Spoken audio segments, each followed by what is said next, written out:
N കർത്താവേ ഞാൻ പിൻചെല്ലും, തൻ രക്തം താൻ ചൊരിഞ്ഞു.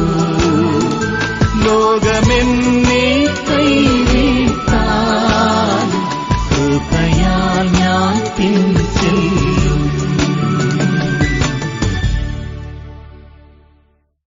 Price the Lord.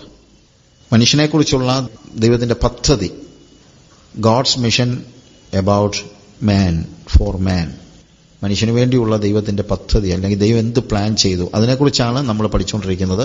അപ്പോൾ ദൈവത്തിനൊരു പദ്ധതി ഉണ്ട് എന്നുള്ളതിനെക്കുറിച്ച് നമ്മൾ ആദ്യം തിരിച്ചറിയണം. ആ പദ്ധതിക്ക് നമ്മളെ ഏൽപ്പിച്ചു കൊടുക്കുകയാണ് ആവശ്യം എന്നുള്ളതാണ് കഴിഞ്ഞ ക്ലാസ്സിൽ നമ്മൾ കണ്ടത്. അതിന് നമ്മൾ കണ്ടത് അബ്രഹാമിന്റെയും യാക്കോബിന്റെയും ചരിത്രം വെച്ചുകൊണ്ടാണ്. അബ്രഹാമിനെ ദൈവം വിളിച്ചപ്പോൾ അബ്രഹാം യാതൊരു രീതിയിലും ഒരു ഡിമാൻഡ്സും വെക്കുന്നില്ല, അഥവാ ദൈവത്തിന്റെ അടുത്ത് അവന്റെ പദ്ധതികളൊന്നും പറയുന്നില്ലെന്ന് തന്നെയല്ല, ദൈവം അവനോട് ആവശ്യപ്പെടുന്നത് നീ നിന്റെ ദേശത്തെയും ചാർച്ചക്കാരെയും പിതൃഭവനത്തെയും വിട്ട് പുറപ്പെട്ട് ഞാൻ നിന്നെ കാണിപ്പാനിരിക്കുന്ന ദേശത്തേക്ക് പോകാം. അപ്പോൾ അവിടെ കൃത്യമായിട്ട് പറയുന്നത് നിന്റെ പദ്ധതികളെല്ലാം നീ ഉപേക്ഷിക്കണമെന്നാണ്. അങ്ങനെ നിന്റെ പദ്ധതികൾ ഉപേക്ഷിച്ചു കഴിഞ്ഞാൽ ഞാൻ നിന്നെ കാണിപ്പാനിരിക്കുന്ന, ഞാൻ എന്ന് പറയുന്ന ദൈവം ഒരു യാഥാർത്ഥ്യമാവുകയാണ്. ആ ദൈവം അവനോട് സംസാരിക്കുകയും കാണിക്കുകയും ചെയ്യുന്ന സ്ഥലത്തേക്ക് മാത്രമേ അവന് പോകാൻ കഴിയുന്നുള്ളൂ. അതായത് എന്റെ പ്രോജക്റ്റിലേക്ക് ദൈവത്തെ അഡോപ്റ്റ് ചെയ്യുകയല്ല, പ്രത്യുത ദൈവത്തിന്റെ പ്രോജക്റ്റിലേക്ക്, ദൈവത്തിന്റെ ലക്ഷ്യത്തിലേക്ക്, ദൈവത്തിന്റെ പദ്ധതിയിലേക്ക് എന്നെ വിട്ടുകൊടുക്കുകയാണ് ശരിക്കും അവിടെ സംഭവിക്കുന്നത്. യാക്കോബിന്റെ കാര്യത്തിൽ അങ്ങനെ ആയിരുന്നില്ല. യാക്കോബിന് അവന്റേതായിട്ടുള്ളൊരു പദ്ധതി ഉണ്ടായിരുന്നു. ആ പദ്ധതിയിലേക്ക് ദൈവത്തെ അഡോപ്റ്റ് ചെയ്യാനാണ് അവൻ നോക്കുന്നത്. അതാണ് നമ്മൾ കഴിഞ്ഞ ക്ലാസ്സിൽ കണ്ടതായ ഒരു കാര്യം. നമ്മുടെ പദ്ധതികളിലേക്ക് ദൈവത്തെ ഇറക്കിക്കൊണ്ടുവരുന്നതിന് അതാണ് ശരിക്കും യാക്കോബിന്റെ മതം എന്ന് നമുക്ക് പറയാൻ കഴിയുന്നത്. യാക്കോബിന്റെ മതം, യാക്കോബ് അങ്ങനെയാ. എന്താണ്? എനിക്കൊരു പദ്ധതിയുണ്ട്, ആ പദ്ധതിയിലേക്ക് ദൈവത്തെ ഇറക്കിക്കൊണ്ടുവരിക. ഇന്ന് ശരിക്കും പറഞ്ഞു കഴിഞ്ഞാൽ നമ്മുടെ സഭകളിൽ പോലും നടക്കുന്ന ഏറ്റവും പ്രധാനപ്പെട്ട പ്രശ്നം അതാണ്. കാര്യം നമുക്ക് ചില പദ്ധതികളുമായിട്ടാണ് നമ്മൾ നിൽക്കുന്നത്. ആ പദ്ധതിയിലേക്ക്, അതിലേക്ക് ദൈവത്തെ ഇറക്കിക്കൊണ്ടുവരുവാനാണ് നമ്മൾ പലപ്പോഴും പരിശ്രമിക്കുന്നത്. കർത്താവിന്റെ ഇഷ്ടം ഗ്രഹിച്ചുകൊള്ളുവിൻ എന്നുള്ളതിനകത്ത് ദൈവത്തിന് നമ്മളെ വിളിച്ചപ്പോൾ അവന്റെ വിളിയാലുള്ള ആശ എന്ന് പറയുന്ന ഭാഗത്തെക്കുറിച്ച് നമ്മൾ പഠിച്ചിരുന്നു. അത് നമുക്ക് ഒന്നുകൂടെ പെട്ടെന്ന് അതിന്റെ ചില കാര്യങ്ങളൊന്ന് നോക്കാം. എഫേസ്യ ലേഖനം 1-ാം അധ്യായത്തിന്റെ 17 മുതൽ 19 വരെയുള്ള വാക്യങ്ങൾ വെച്ചുകൊണ്ടാണ് നമ്മൾ അന്ന് അത് വായിച്ചത്. ഒന്നുകൂടെ ഞാനതൊന്ന് വായിക്കാം.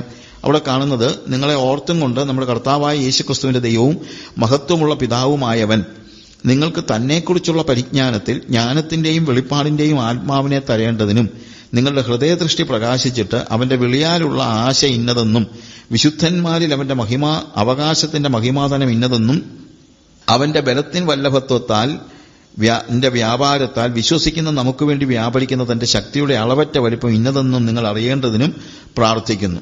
അപ്പോൾ നമ്മൾ അതിനകത്ത് അന്ന് പറഞ്ഞായിരുന്നു ഈ ഹൃദയദൃഷ്ടി പ്രകാശിക്കുന്ന കാര്യത്തെക്കുറിച്ച്. അതായത് നമ്മുടെ ആത്മാവും ദൈവത്തിന്റെ ആത്മാവും തമ്മിലുള്ള ഒരു ഫ്യൂഷൻ ഉണ്ടാകുമ്പോഴാണ് ഹൃദയദൃഷ്ടി പ്രകാശിക്കുന്നത് എന്ന് പറഞ്ഞത് നിങ്ങൾ ഓർമ്മയുണ്ടാകും. എന്നതുപോലെ നമ്മളുമായിട്ടും ദൈവവുമായിട്ടും, നമ്മുടെ ആത്മാവും ദൈവത്തിന്റെ ആത്മാവും തമ്മിൽ ഒരു കൃത്യമായ ഒരു യോജിപ്പുണ്ടാകുമ്പോഴാണ് ദൈവത്തിന്റെ പദ്ധതി എന്താണെന്നുള്ളത് നമ്മൾ തിരിച്ചറിയുന്നത്. അതന്ന് നമ്മൾ കണ്ടതാണ്. അതുതന്നെ അവന്റെ വിളിയാലുള്ള ആശ. അപ്പോൾ ദൈവം നമ്മളെ വിളിക്കുമ്പോൾ ഒരു പ്രത്യേകമായ ആശയോടുകൂടെ നമ്മളെ വിളിക്കുന്നു എന്നുള്ളത് അന്ന് നമ്മൾ കണ്ടു. എന്നാൽ നമ്മൾ ഈ ക്ലാസ്സിൽ പറയാൻ ഉദ്ദേശിക്കുന്ന ഒരു കാര്യം, അങ്ങനെ വിളിക്കുമ്പോൾ മാത്രമല്ല, അതിനു മുമ്പ് തന്നെ ദൈവത്തിന് നമ്മളെക്കുറിച്ച് ഒരു ആശയുണ്ട്, എല്ലായ്പ്പോഴും ഉണ്ട് എന്നുള്ളത്. പലപ്പോഴും നമ്മുടെ ഒരു ചിന്ത വിളിച്ചപ്പോഴാണ് ദൈവവും മനുഷ്യനും തമ്മിലുള്ള ബന്ധം ആരംഭിച്ചതെന്നാണ്. യെശയ്യാവിന്റെ പ്രവചനം 43-ാം അധ്യായത്തിലേക്ക് വരുമ്പോൾ അതിന്റെ 1 മുതലുള്ള വാക്യങ്ങൾ വായിക്കുമ്പോൾ, ഇപ്പോഴോ യാക്കോബേ നിന്നെ സൃഷ്ടിച്ചവനും ഇസ്രായേലെ നിന്നെ നിർമ്മിച്ചവനുമായ യഹോവ ഇപ്രകാരം അരുളി ചെയ്യുന്നു, ഭയപ്പെടേണ്ട, ഞാൻ നിന്നെ വീണ്ടെടുത്തിരിക്കുന്നു, ഞാൻ നിന്നെ പേർ ചൊല്ലി വിളിച്ചിരിക്കുന്നു, നീ എനിക്കുള്ളവൻ തന്നെ. ഈ വേദഭാഗം നമുക്ക് വീണ്ടും വീണ്ടും വായിക്കേണ്ടി വരും. എങ്കിലും അവിടെ പറയുന്നതായ ഒരു പ്രധാനപ്പെട്ട കാര്യം, നമ്മെ ദൈവം വിളിച്ചപ്പോൾ തൊട്ടല്ല ദൈവവും നമ്മൾ തമ്മിലുള്ള ബന്ധം. അവിടെ എഴുതിയിരിക്കുന്നത്, ഇപ്പോഴോ യാക്കോബേ നിന്നെ സൃഷ്ടിച്ചവനും. അപ്പോൾ സൃഷ്ടി മുതൽ തുടങ്ങിയ ബന്ധമാണിത്.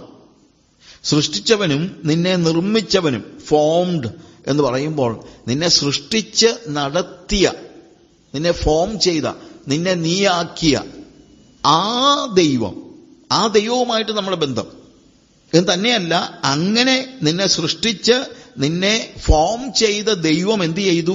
നിന്നെ വീണ്ടെടുത്തിരിക്കുന്നു. വീണ്ടെടുക്കുക എന്ന് പറയുമ്പോഴത്തേക്ക് എവിടെയോ നഷ്ടപ്പെടുമ്പോഴാണല്ലോ നമ്മൾ വീണ്ടെടുക്കുന്നത്. അങ്ങനെ ഇവിടെ യെശയ്യാവിന്റെ പ്രവചനത്തിൽ നമ്മൾ കാണുന്നത് ശരിക്കും നമ്മൾ നഷ്ടപ്പെട്ടു, വീണ്ടെടുക്കപ്പെട്ടു. എന്നിട്ടാണ് പറയുന്നത്, ഞാൻ നിന്നെ പേർ ചൊല്ലി വിളിച്ചിരിക്കുന്നു. നമ്മൾ പിന്നീട് അതിനെക്കുറിച്ച് കുറച്ചുകൂടെ വിശദമായിട്ട് പഠിക്കാം. എങ്കിലും ഇവിടെ നമ്മൾ മനസ്സിലാക്കണം, സൃഷ്ടി, നിർമ്മിക്കുക, അതിനുശേഷം നമ്മൾ പിന്മാറിപ്പോയപ്പോൾ, നമ്മൾ തകർന്നു പോയപ്പോൾ അവൻ നമ്മളെ വീണ്ടെടുക്കുന്നു. വീണ്ടെടുത്ത് അവന്റെ ഭാഗമാക്കുകയാണ്. അവനെ അതിനുവേണ്ടി വിളിക്കുകയാണ്, നീ എനിക്കുള്ളവൻ തന്നെ. അങ്ങനെ വിളി ഇതിനിടയ്ക്കുള്ള ഒരു കാര്യമാണ്. വിളിക്കൊക്കെ മുമ്പ് എന്തുണ്ട്? സൃഷ്ടിയിൽ തന്നെ ദൈവത്തിന് നമ്മെക്കുറിച്ച് ആശയമുണ്ട്. നമ്മളെ അവൻ ഫോം ചെയ്യുമ്പോൾ അവന് നമ്മളെക്കുറിച്ച് ചില പദ്ധതികളുണ്ട്. സൃഷ്ടിയിലുണ്ട്. നമ്മളെ ഫോം ചെയ്യുമ്പോൾ അവിടെ ചില പദ്ധതികളുണ്ട്. നമ്മൾ പിന്മാറിപ്പോയപ്പോൾ, പാപത്തിൽ വീണുപോയപ്പോൾ നമ്മളെ വീണ്ടെടുത്തപ്പോൾ വീണ്ടെടുപ്പിൽ ചില പദ്ധതികളുണ്ട്. ദൈവത്തിനൊരു ചില ലക്ഷ്യങ്ങളുണ്ട്, ആശയുണ്ട്.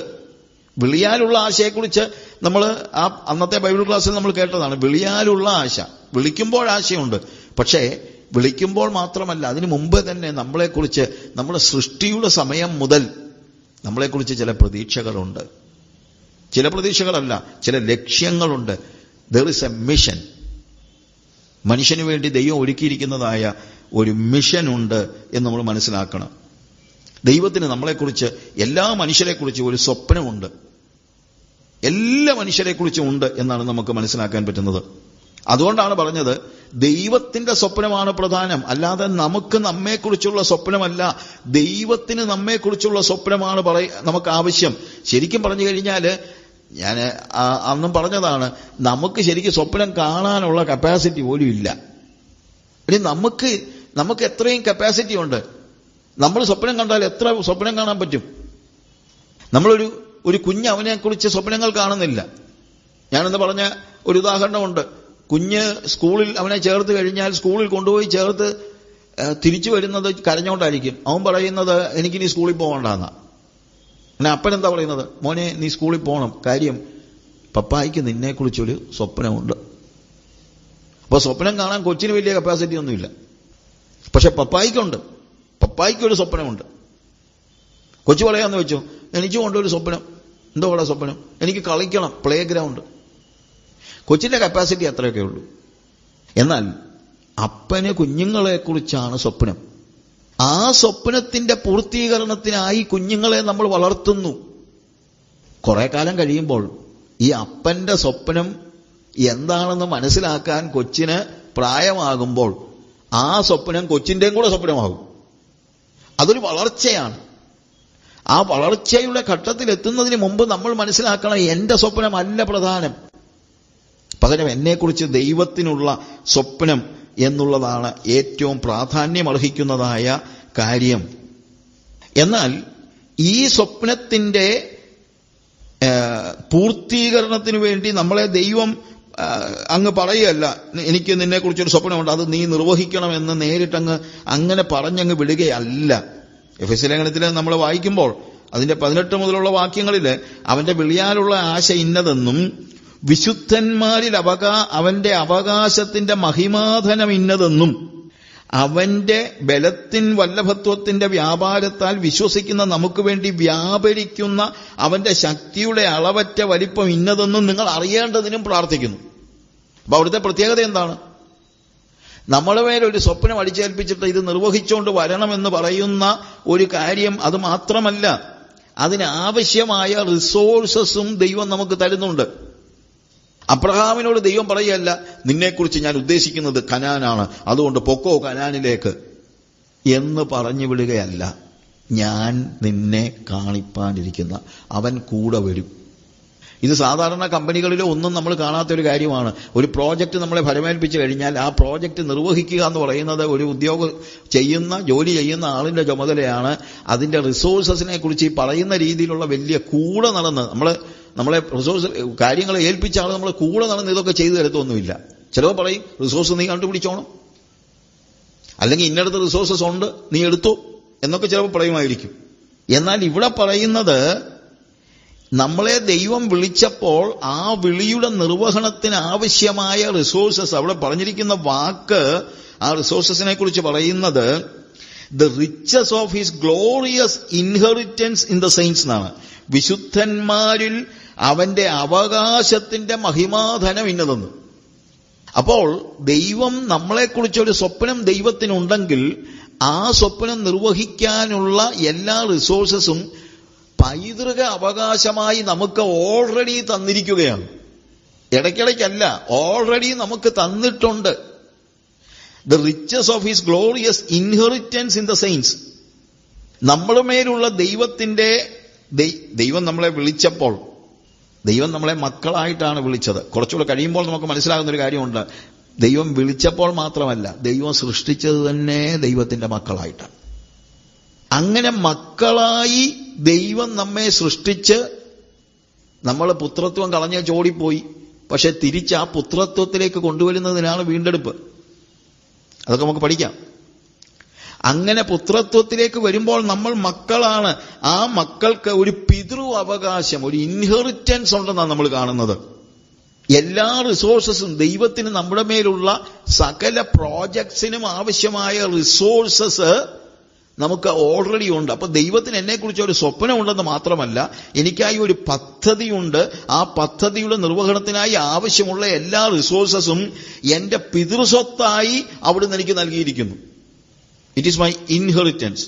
അതുകൊണ്ട് ഇനിയിപ്പോൾ റിസോഴ്സസ് ഓർത്ത് ഞാൻ വേവലാതിപ്പെടേണ്ട കാര്യമില്ല. ഓൾറെഡി ഇൻഹെറിറ്റൻസ് അവൻ നമുക്ക് നൽകിയിരിക്കുകയാണ്.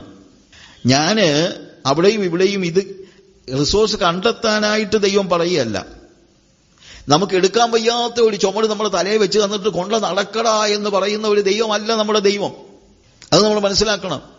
നമ്മളെ ദൈവം ഫലമേൽപ്പിച്ചിരിക്കുന്ന ഏത് കാര്യവും നിർവഹിക്കുന്നതിന് ആവശ്യമായ റിസോഴ്സസ് അവൻ തന്നിട്ടുണ്ടെന്നും, ഒരു പരിധിവരെ ഇച്ചിരൂടെ കടത്തി പറഞ്ഞാൽ, ചുമട് നമ്മൾ തലയെ വെച്ചിട്ടുണ്ടെങ്കിൽ അവനും കൂടെ അതിന്റെ ഒരു അംശം ചുമക്കും.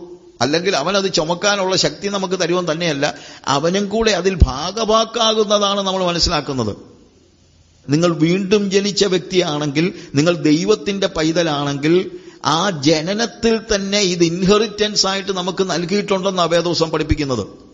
ഈ റിസോഴ്സ് എന്ന് പറയുമ്പോഴത്തേക്ക് പലപ്പോഴും ആളുകളുടെ പ്രശ്നം, എല്ലാം നമ്മുടെ മനസ്സിൽ റിസോഴ്സ് എന്ന് പറയുമ്പോൾ സാമ്പത്തികമാണ് നമ്മുടെ മനസ്സിൽ പെട്ടെന്ന് കയറി വരുന്നത്. സാമ്പത്തികം ആവശ്യമുണ്ടെങ്കിൽ സാമ്പത്തികം ദൈവം തരും, അത് വേറെ കാര്യം. പക്ഷെ വേറെ കാര്യമുണ്ട്, റിസോഴ്സസ് പ്രധാനമായും സാമ്പത്തികമായ ഒരു കാര്യമല്ല.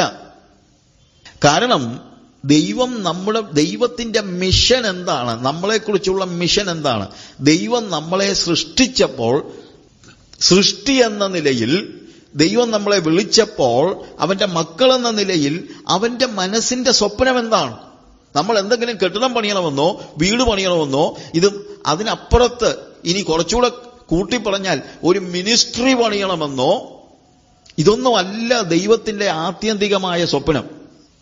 അങ്ങനെ എന്തുണ്ടെങ്കിലും ദൈവം അതിനുള്ള റിസോഴ്സ് തരും. പക്ഷേ അടിസ്ഥാനപരമായി ദൈവത്തിന്റെ സ്വപ്നമെന്ന് പറയുന്നത് നമ്മൾ പറയുന്ന കെട്ടിടങ്ങളോ നമ്മൾ പറയുന്ന പ്രോജക്ട്സോ അല്ല. അതൊക്കെ ദൈവം പറയുമ്പോൾ ചെയ്താൽ മതി, അല്ലാതെ വേറെ കാര്യമൊന്നുമില്ല. ദൈവം എന്തു പറഞ്ഞാലും ആത്യന്തികമായി അവന്റെ മനസ്സിന്റെ ആഗ്രഹം എന്ന് പറയുന്നത്, അതായത് ദൈവം മനുഷ്യനെ സൃഷ്ടിയുടെ കാര്യം നമ്മൾ വരുന്നുണ്ട്. ദൈവം ആത്യന്തികമായി ഉദ്ദേശിക്കുന്നത് അവനുമായുള്ള സംസർഗമാണ്. ആ സംസർഗത്തിലൂടെ നമ്മൾ വളർന്ന് അവന്റെ പുത്രന്റെ സ്വരൂപത്തോട് നമ്മൾ അനുരൂപരായി തീരണം എന്നുള്ളതാണ് ദൈവം ആഗ്രഹിക്കുന്നത്.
അഭിലാഷമല്ല സ്വർഗത്തിലെ ദൈവം താൻ.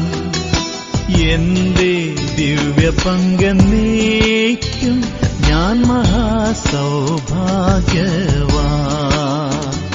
എൻ കർത്താവേ ഞാൻ പിൻചെല്ലും, തൻ രക്തം താൻ ചൊരിഞ്ഞു. ലോകമെന്നെ കൈവിട്ടാൽ കൃപയാൽ ഞാൻ പിൻചെല്ലും.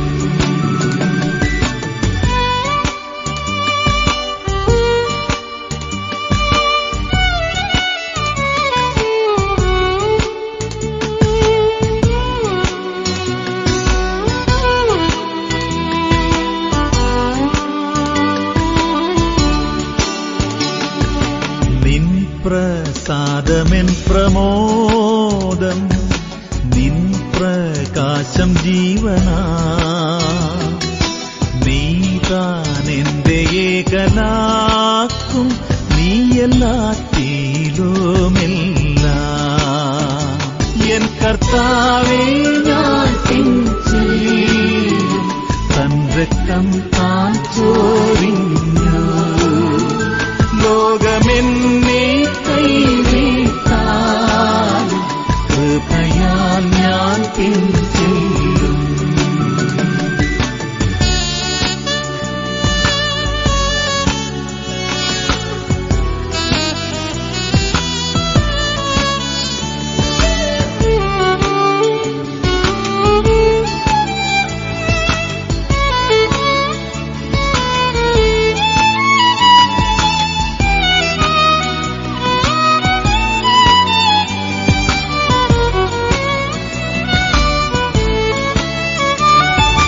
ശത്രുയേറ്റം ക്രോധിച്ചാലും മിത്രം നിന്ദിച്ചിടിലും, നിന്റെ മോഹശോഭമൂലം ക്ലേശമില്ലോ